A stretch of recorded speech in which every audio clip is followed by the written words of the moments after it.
the news of the week with your anchorman, Dennis Miller.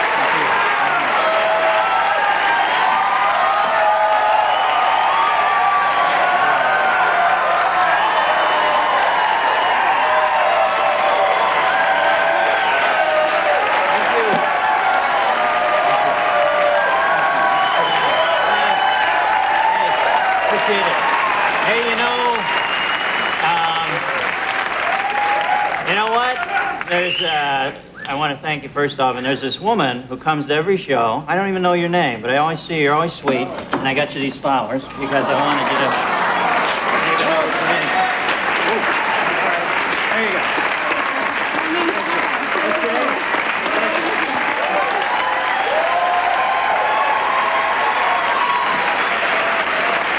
Her name's Helen.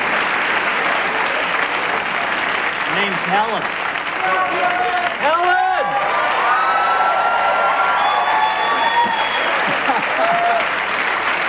Good for you. Yeah, okay.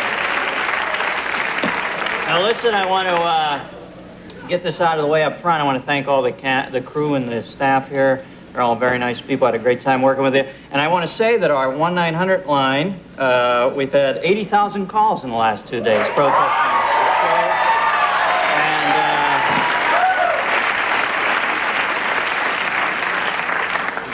The Tribune in Chicago has been inundated with calls. We've got thousands of letters from people, 80,000 calls, and probably go over 100,000 calls. I just want to say that I take none of this lightly. I know sometimes my persona in television has been to be somewhat of a cynical prick, but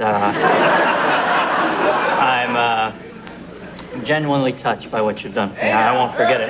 Good evening. Good evening. Time to get back to Prickville. Good evening, and what can I tell you? George Nosferatu Bush reacted strongly this week when a reporter flashed a color photo of Al Gore at him. He then ripped his heart out and ate it in front of the old man. How many here think they'd make a better president than me?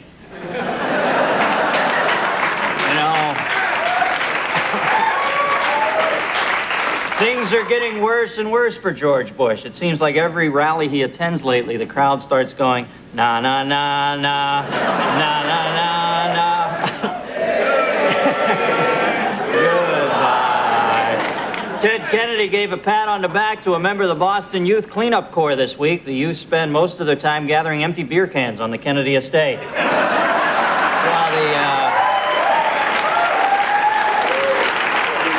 While the first presidential debate took place unexpectedly last week, here we see Bill Clinton and Dan Quayle discussing their political agendas. Al and Tipper Gore gave thumbs up to the new Ray Stevens Greatest Hits video compilation this week in Kentucky. Here we see Tipper shrieking, "I just love the song about the squirrel running around the church." As Bill Clinton gently caressed his wife's shoulders during a brief campaign stop, he thought to himself, well, looky over there. Who's she? Wonder if they're real.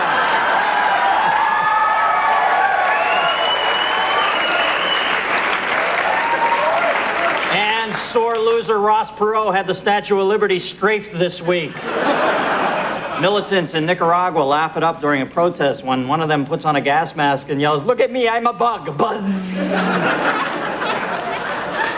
Here we see German Chancellor Helmut Kohl and Foreign Minister Klaus Kinkel last week, just as Kohl rips off his skin-like mask and reveals he is really Benny from L.A. Law. During a meeting between Hosni Mubarak and James Baker, Mubarak suddenly turned to the press and asked, "What do you mean I'm funny? What am I, some kind of clown here to amuse you?" Secretary of Education Lamar Alexander spent a full 45 minutes gazing at his hand this week after someone slipped a hit of microdot into his Diet Coke. After criticism that Joe Camel was aimed at children, the R.J. Reynolds Tobacco Company canceled their ad campaign. Instead, they'll be opening their new theme park, Kitty's Joe Camel World, in Florida next summer.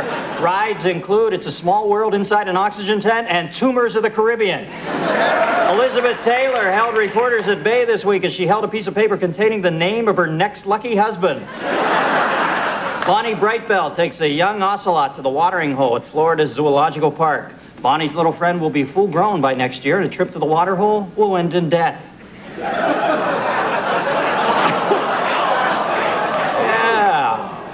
I'm out of water. You're out of water. The whole place is out of water. This just in, Leona Helmsley has escaped from the Danbury Correctional Facility.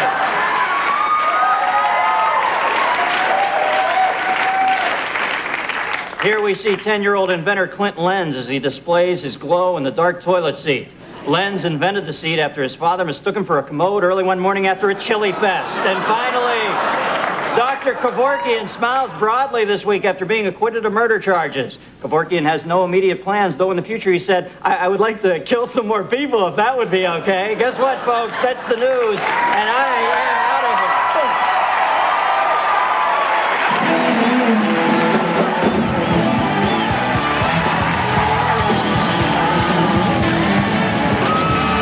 From Los Angeles, live on tape, it's the Dennis Miller Show.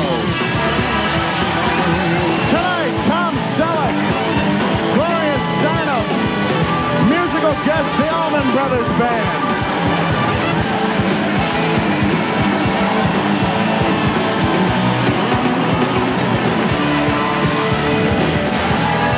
This portion of the Dennis Miller Show is brought to you by Miller Lite. It's everything you want a beer to be.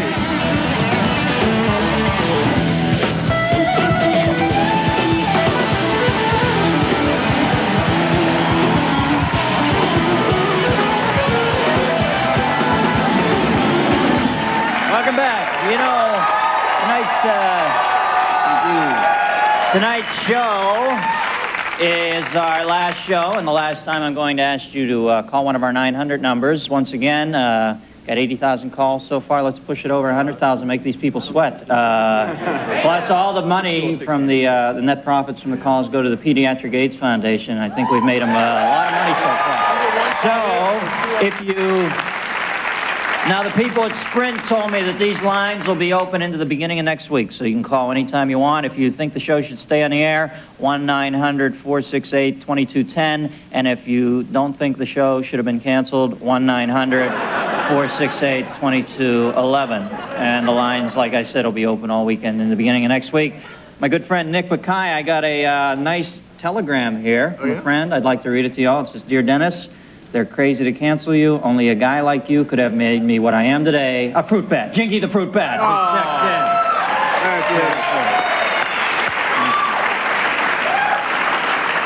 checked in. He's there for you when it counts. Jinky has always been there. So, what else? What do we do next? You know, I've had a lot of great guests on my show, and over the...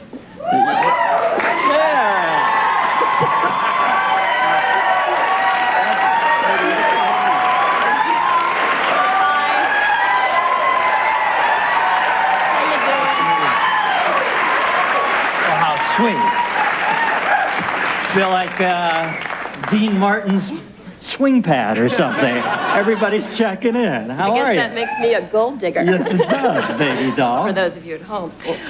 Thanks for coming on. How you doing? I'm doing pretty good, except I'm pretty disappointed that this happened, and I don't think that it's right. I don't think it's okay, and I came by to tell you that we're for you, and well, I appreciate we're waiting Thank for you. And you know, I decided that I should probably go by and talk to those guys. Oh, trying to...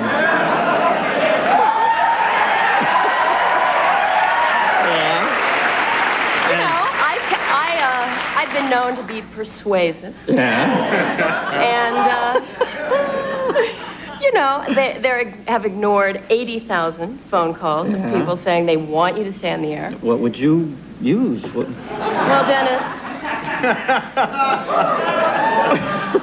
It's the old ice pick theory. Yeah. Okay, thanks, sir. Bye-bye. Sure, it's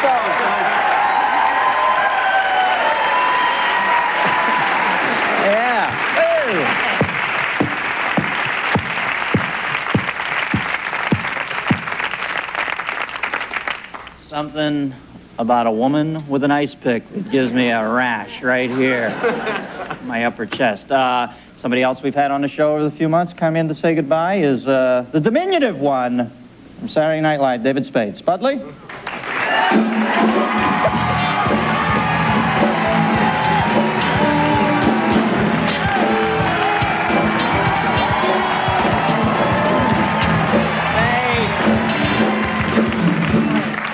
You're beautiful, man. You're one of the heavyweights, and you're checking in with your support, and I'm touched. And who the hell gave you that haircut? Mengele? What the hell is that? That is Haircut Terminus, the Klaus Barbie story. What happened there? I have no detectable hairstyle. Now, listen, before I tell you, I just want to say, on kind of a straight note, you know, I'm a good friend of yours, and you've been a good friend of me. You set out to do your own show.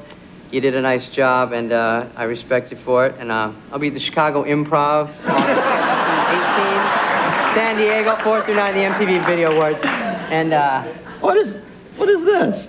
Call Arsenio. It's not about. Look, it's not about.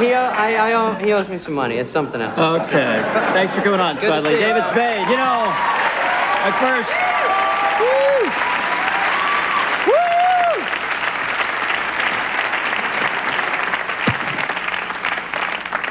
It's the heartfelt moments that make me think, damn it, yeah, this is worth it. My first guest is the Emmy Award-winning actor who starred on Magnum P.I. for 8 seasons before making the transition to big screen. Tom Selleck, folks!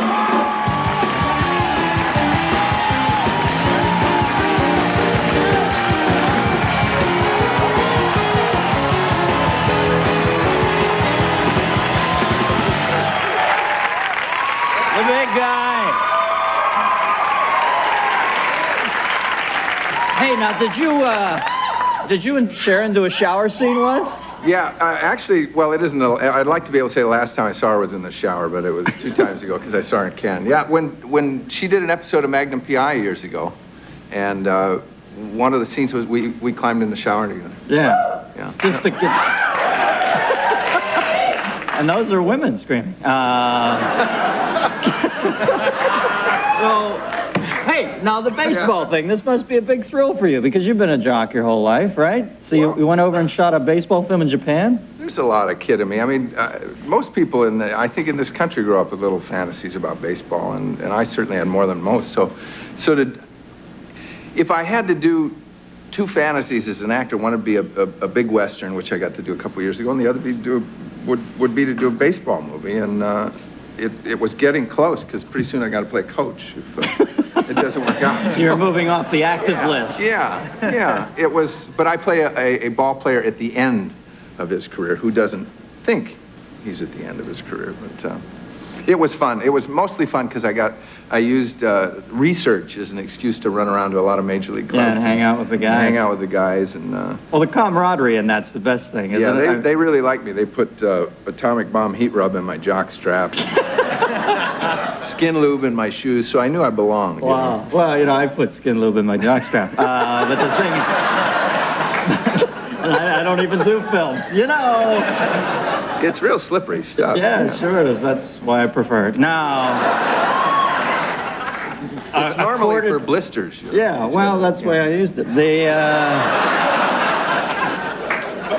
I'm just ripping. You can see the humor is just all rhythms. You don't even have to say anything. You just set it up, and I go, it's like iambic pentameter or something. Well, now, this is a great honor they've accorded. You know, Nick's going to help us in the grand unveiling here. You're on baseball. Get up here, Nick. Give me a drum roll. Yeah. Drummer, sorry to get you out of that dilaudid shock over there, Vic. The big one with Nicky. Yo, his own baseball card. Selleck, who are you with there?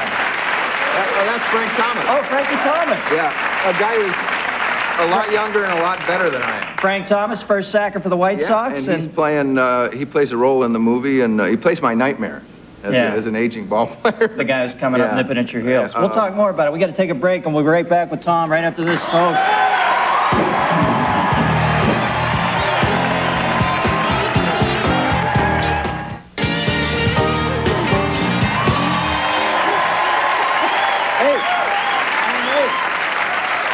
Look what I got you. Hey. I know you like a good cigar, and these are real Cuban ones here. Wow. Are they good ones? Yeah, we're gonna get arrested? You can, no, I found them in my Cuban drawer. Here, go ahead, use this little bris thing. And, It's a little breath. Oh, you don't do that? Okay. No, you do it. You do it. Okay.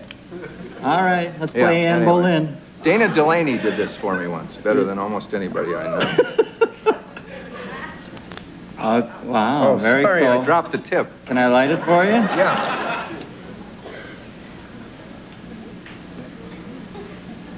There we go. That is a big stogie, man. You gotta have a... They're taking still pictures of this. You gotta have a big Magnum head to smoke that stogie. Yeah. It's going to kill my dad. He never wanted me to smoke. And I don't smoke much. I smoke about 1 cigar a month and no cigarettes. So, sorry, Dad. Hey, now the thing is about this, the baseball card I wanted to ask you, are you the first non-pro who's ever been accorded this privilege? That's what they said. I mean, that was a lot of fun. That was a big deal for me. You know, it's like being a kid again, and that's the only way I'm ever going to get on a baseball card. So, hopefully it'll be collectible. Yeah. There's big money in it. What I want them to do is send me about 100,000, and I'll burn 999,000 of them, and then sell the rest, and I can retire. It's like Lex Luthor's plan to... Remember he wanted to blow up the San Andreas Fault and everything falls off and then Nevada becomes the coastline. It's sort of like that beach theory. property. So, For those Luthor-files in the crowd. Now, your sport of choice was, were you a volleyball guy? That was your thing? I played a lot of volleyball on the beach growing up in California. And then I played at USC, played basketball. Didn't play any baseball. I was a 6'4" forward. Decided to concentrate on that. You have a lot of wisdom in your youth, and that was a real smart decision. Who was playing then? Was it Mo Layton, Paul Westphal? No, Lou Alcindor, who became somebody else, you know. Yeah, he became Wilt Kareem. Chamberlain. And when we'd practice at USC, because being a 6'4" forward, I sat on the bench a lot. So when we practice at USC, we prepare for our crosstown rival, UCLA, by running their offense. And the guys who weren't playing would run the offense. And I told Kareem this. I used to be him in practice. So that's my brush with greatness. Did you have to wear the afro and all that? Yeah, well, I didn't have the afro, actually. But I could jump, you know. Yeah, you were a leaper? In spite of that recently bigoted, that completely racist film title that went very recently. Can't jump. You ran counter to that. That's all I could do. I couldn't shoot. All I could do was jump, and I was great in warm-up, stuffing the ball. Well, you still hang in with the Olympic squad a little, don't you? Or you still know those guys? Don't you? I know them, and I'm the honorary captain. And how do they look for this year? Well, they look good. You know, they won gold medals in the last 2 Olympics, and if they do this one, no one's done that in history. So it'll be great for that to happen. And they're a good bunch of guys. Actually, they get a lot of exposure now because all of us see a lot of volleyball on TV and, the beach game and stuff. Did they have anybody to step in to take Karai's place, though? He seemed to be the guts of that team, well, didn't he? Karch is kind of irreplaceable, and, that's his own decision. He certainly put in his time, but, no, he's tough to replace. Yeah. He's the greatest player in the world. I got to play with him once when I scrimmaged with the U.S. team. Was he just another plateau up, or could you hang in there with him? Well, he took a lot of the focus away from me, which was great. Every so often I'd get a set and nobody'd go up and block, so I could hit it because they were concentrating on Karch. But it's a great group of guys, and I'm glad they did that well. And I'm keeping my fingers crossed for this Olympics because a lot of the team's intact. Yeah, and Timmons back. He could be the first guy to win 3 individuals. Yeah, he was on your show, wasn't he? Yeah, he was cool. But we had him trying to spike balls into Waterford Crystal, and he kept missing them, for God's sake. I think they've taken him off the team since then. Well... Now tell me about fatherhood. This is the ultimate game. It is the ultimate game, isn't it? I mean, all this other stuff is... I don't know what this other stuff is. You've gone through it twice, though. You had kids 20 years ago? I got a 24-year-old son and a 3-year-old daughter. And it's real different. It's not only different generations for me, and I'm probably in a different place, both financially and emotionally. I'm also... she's a girl. Most she's are. Yeah. But it's really, I don't know. Your baby? I have a little boy. Oh, yeah. He's like 2 years, 1 month old. Well, wait till you get a girl. Yeah. And he keeps saying to me, Daddy, I want to meet Magnum's daughter. And I say, son. She's not dating till she's 40, though. 40, that's soon, huh? That's my rule. That's my only rule. The rest of the discipline's up to Jilly, but no dating. Boy, if they ever brought me home and you had that beard, I'd be so scared. Plus, I wouldn't know what to do. I'm Hi, practicing. Mr. Well, Tommy, thanks for coming on. It's our last show, and I'm glad you got on. Allman Brothers, right after this. We'll be right back. This portion of the Dennis Miller Show is brought to you by Mitsubishi. The word is getting around.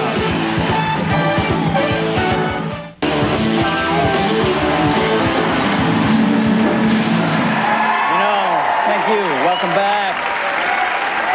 Welcome back. As I sat here interviewing Tom Selleck, I started to get choked up because I realized that Tom, it's probably the last time I'll interview him, and he's my last vestige of contact with Larry Manetti and Roger E. Mosley. Welcome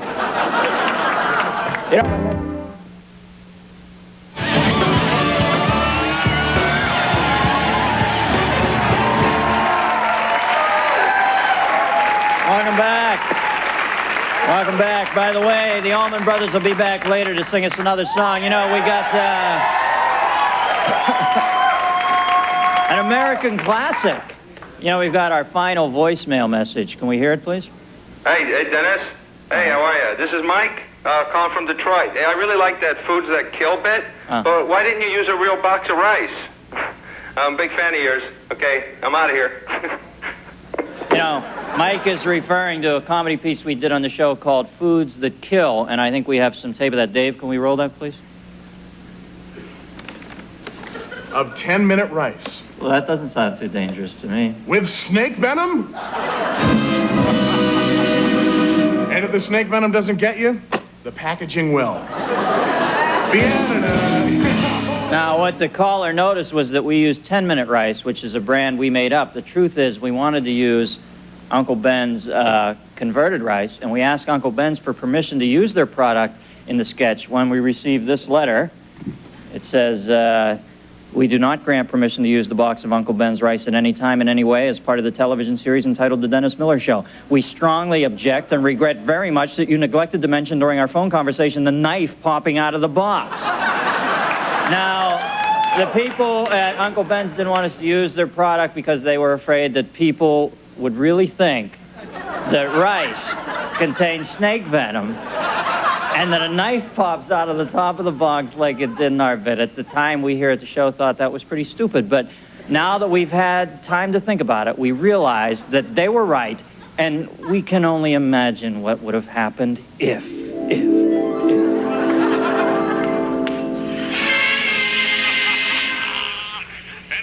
Imagine the panic of the tyrannical leader who downs a heaping plate of Uncle Ben's converted rice. Doesn't sound dangerous to me, Nick. With snake venom? And if the snake venom doesn't get you, the packaging will. Just let me get this rice started, Lois, and then we can visit, okay? Rice! Oh, my God, Karen, no! My God, what did you do that for? Didn't you see the Dennis Miller Show? Some boxes of rice now contain snake venom and knives that pop out of the top of the box. Oh, my God, you saved my life. I'm going to have to call everyone I know out there and warn them about the deadly rice and tell them not to buy it.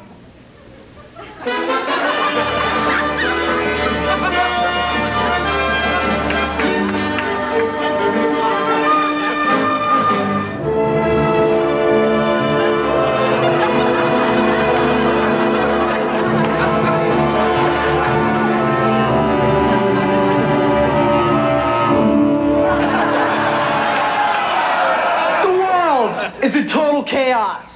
And who do we have to thank for it? Well, I'll tell you who. Dennis Miller, that's who. I say we lynch him. Lynching is much too quick for his kind. I say we burn him at the stake. Yeah, burning's good.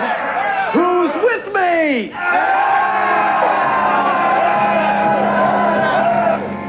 Get ready to burn, Miller. And also after burning, I'd like to invite everyone to my house for rice cerrone. Come on now. You can't do this. It's just a joke. Don't you see it? A joke. A joke.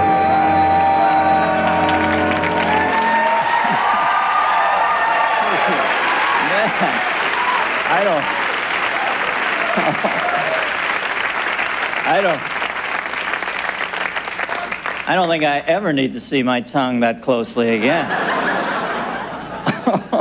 It would not be overstating things to say that my next guest is a woman who helped alter the consciousness of a generation, the co-founder of Ms. Magazine, which is celebrating its 20th year, Gloria Steinem. Gloria.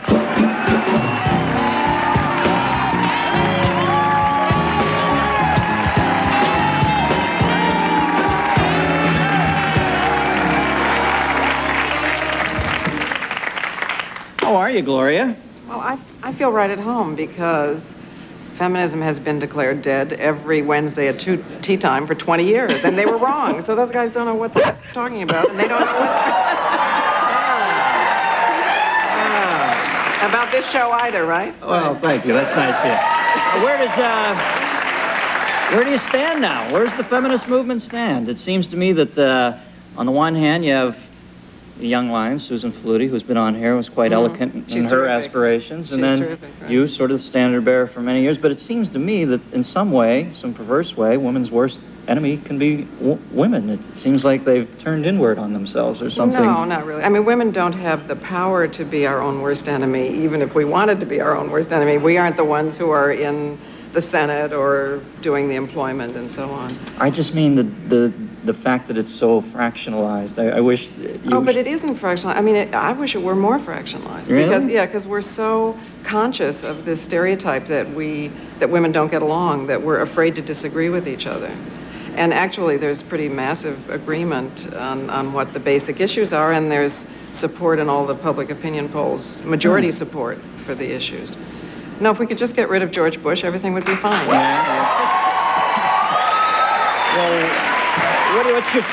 what's your take on the other guy, though? Is Clinton going to do anything, or doesn't it look like business as usual to you? No, it doesn't look like business as usual. And actually, I'm old enough to remember the Kennedy-Nixon race, which was the origin of this tactic of making us feel that voting doesn't matter, that there's no choice. That was the first year that there was a massive campaign to say, look, these two guys are just the same.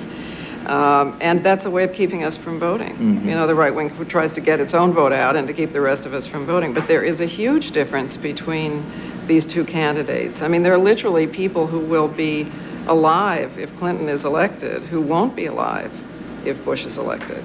Whether they're in Iraq or whether they need abortions or whatever it is, there's a huge difference. And also, Clinton listens, you know, and that's what we need. We have to do it ourselves. Yeah. But we need somebody who doesn't stop us. Are you fearful of the subtle hedging that's going on with Roe v. Wade? It seems like they never overturn it quite, but they always sort of... they really have pretty much overturned it. I mean, you know, they've gutted it. And we've got a Freedom of Choice Act that will be passed in Congress, but we don't have enough votes to keep it from being vetoed. So Bush will, I'm sure, veto it, which will smoke him out again on this issue. And since it is such a popular, it's really the premier issue in the whole presidential race. I think it's obviously the premier issue of our time. I mean, I believe that if there's any issue in this country that people are going to go to war about, it seems to be this one. I mean, the power of the government has to stop at our skins, you know, and that's really what this is about, that we have the right to make these decisions. But you know what's happening is there's an interesting faction of the community that's coming out publicly for the first time, people who don't believe in abortions and yet more strongly believe that they have no right whatsoever to tell another human being what to do about it. Yeah, but that's the point. I mean, the point is not what we decide, but that we have the power to make the choice ourselves, and that's what reproductive freedom means. I mean, it means it's a basic right. It's like freedom of speech, and it means the freedom to have children as well as the freedom not to have children. But the point is always who makes the decision, who has the power. Yes. Now, on the political side of this again, has the Hill Thomas hearings been a call to arms for females in this country? Is Arlen Specter going to be swept out in November? That seems like I certainly hope so. Yeah, it seems sure, doesn't it? Well, I don't know. We'll see. But it was the first time that on television for days in prime time and all the time there was an issue that really concerned women's real lives, and it galvanized people. There had been you know, a lot of activity on that issue for a long time. Actually, the issue was only named in the mid-'70s, sexual harassment. Before that, it was just called life. I mean, you know, there was no... The way it is. Yeah, right. And then there got to be, you know, legal theory about it and so on. But those hearings really, really galvanized the country. And now you see Carol Moseley Braun in Chicago, in Illinois, who's a terrific candidate, Lynn Yackel. I mean, you know, it did make a big difference. Now, we want to talk about, this is the 20th anniversary of Ms. Magazine now. Also Gloria's own book, Revolution from Within, a book of self-esteem. I want to thank her for coming on. We're running a little short here. I have to wrap up my show, but thank you for coming on, Gloria. Bye-bye. We'll be right back with the Allman Brothers.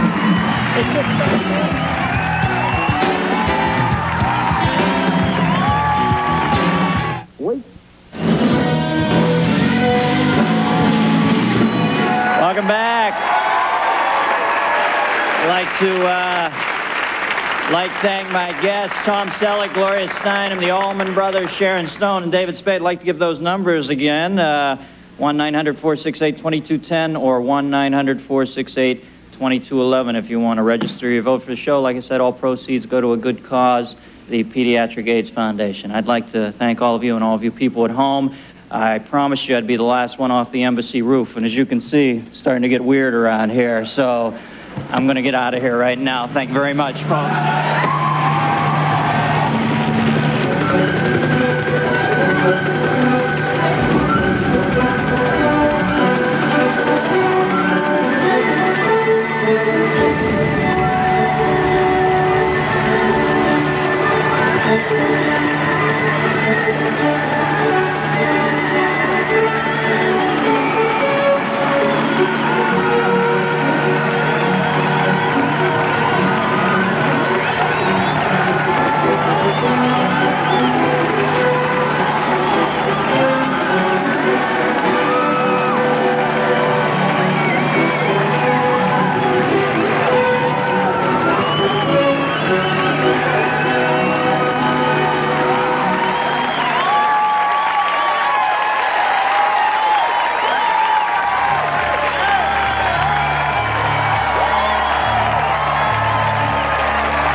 This is the end,